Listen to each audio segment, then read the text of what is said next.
Dear Nurse Joy and the Kilig Pill, pinadala ko sa inyo ang letter na to dahil hindi ko kayang sabihin ng mga to sa actual person na gusto kong sulatan.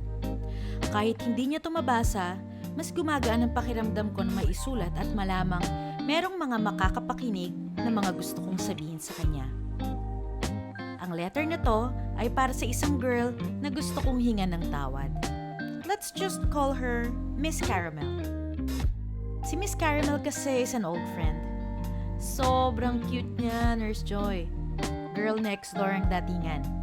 Petite siya, maputi, at kapag ngumiti siya, buong-buo na ang araw mo.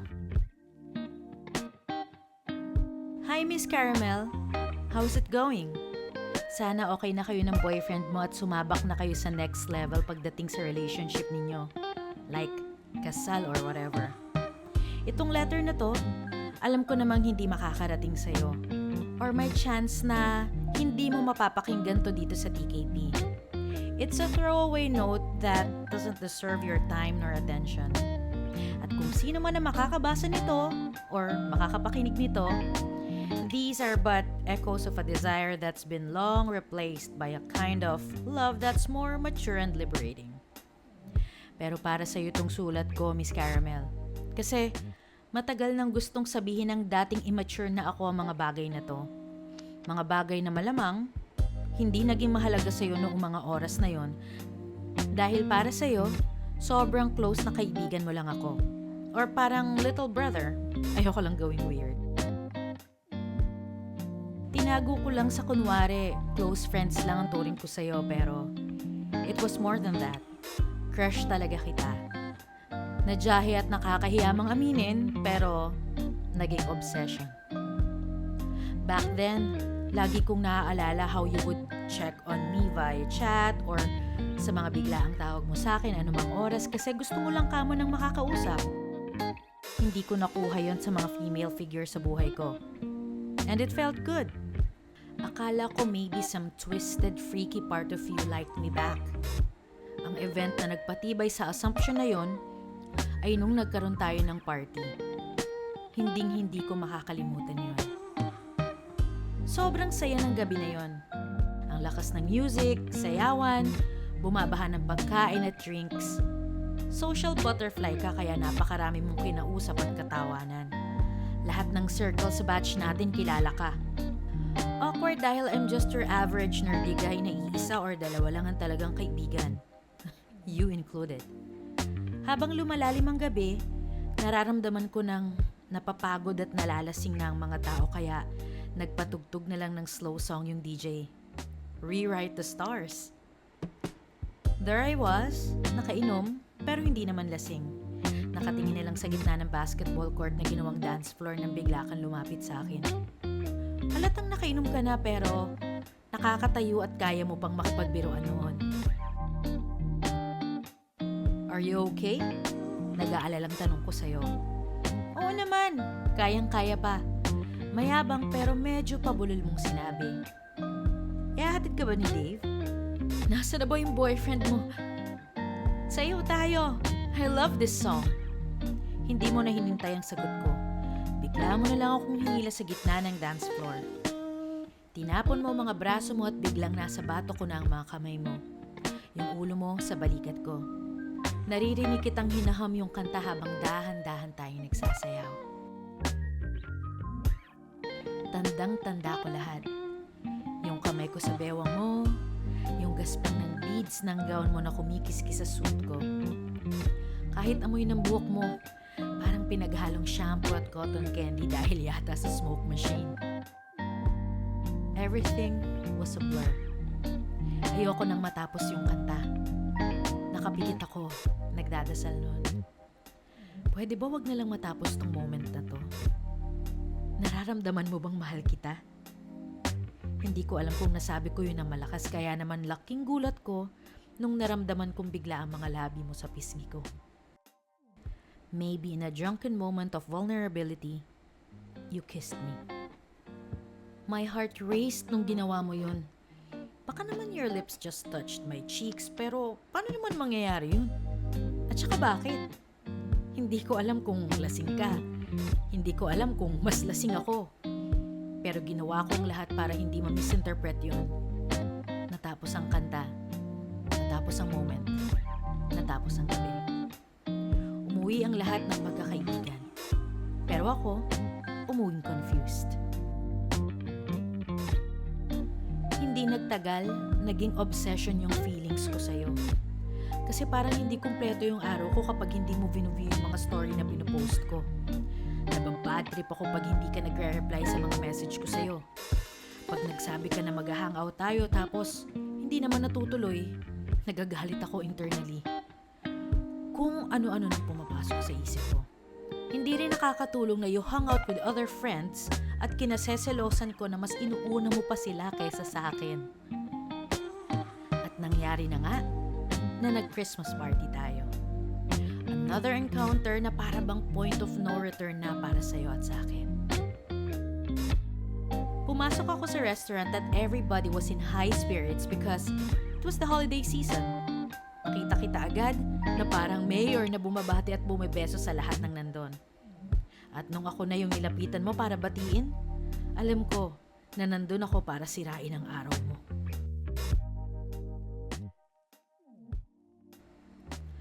Alam mo, ang unfair mo.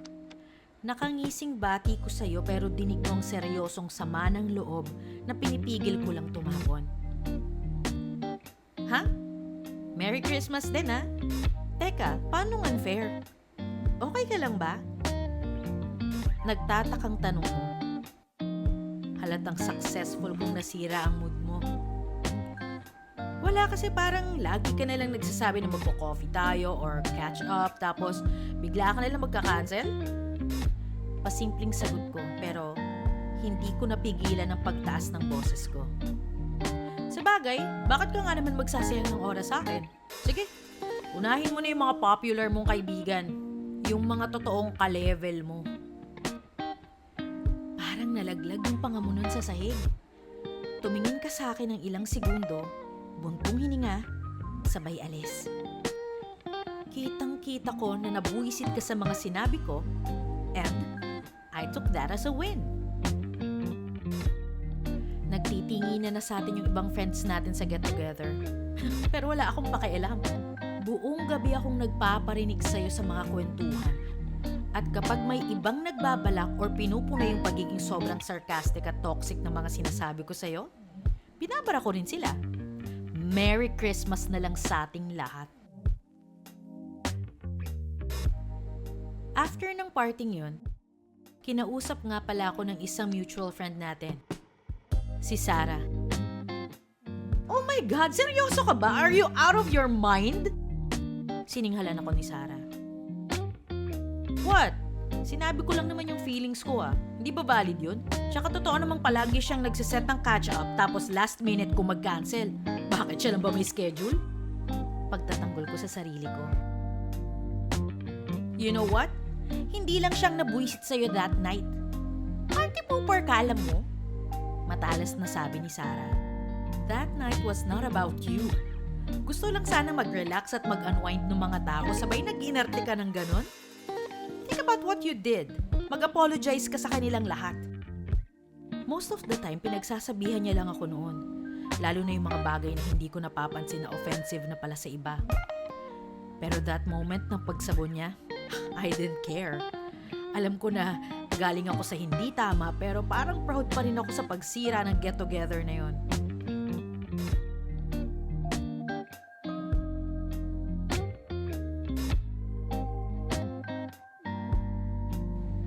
Kaya nga nag-sorry pa rin ako sa'yo, Miss Caramel.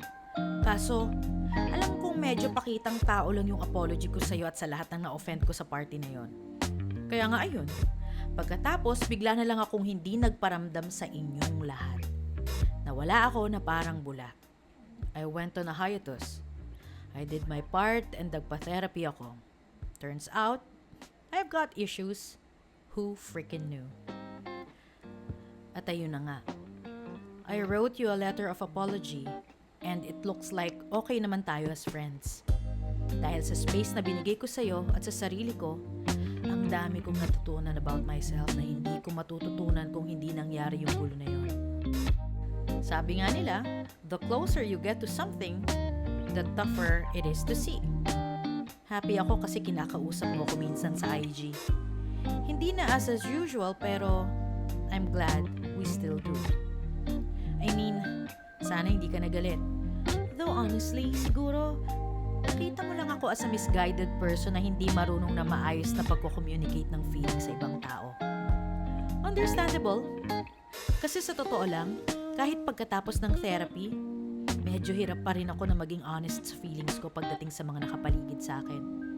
Pero kahit na ganon, I'm thankful na may natutunan ako from this.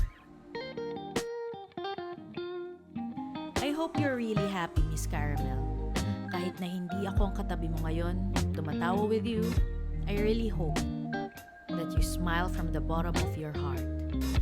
Always. Yours, Marlo of Pasig City. Maraming salamat, Marlo, for entrusting your letter to TKP. Malaking step forward na yan dahil kahit paano na ilabas mo yung feelings mo at naamin mo sa sarili mo yung mga bagay na napakahirap aminin at sabihin. Alam nyo, kadalasan kapag merong someone na nagiging mabait or affectionate sa atin, hindi katakataka na ma-misinterpret natin yon. Lalo na kung wala namang tao sa buhay natin na ganun yung trato sa atin.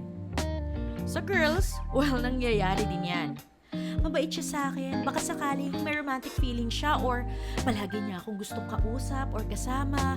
Baka may chance na maging kami.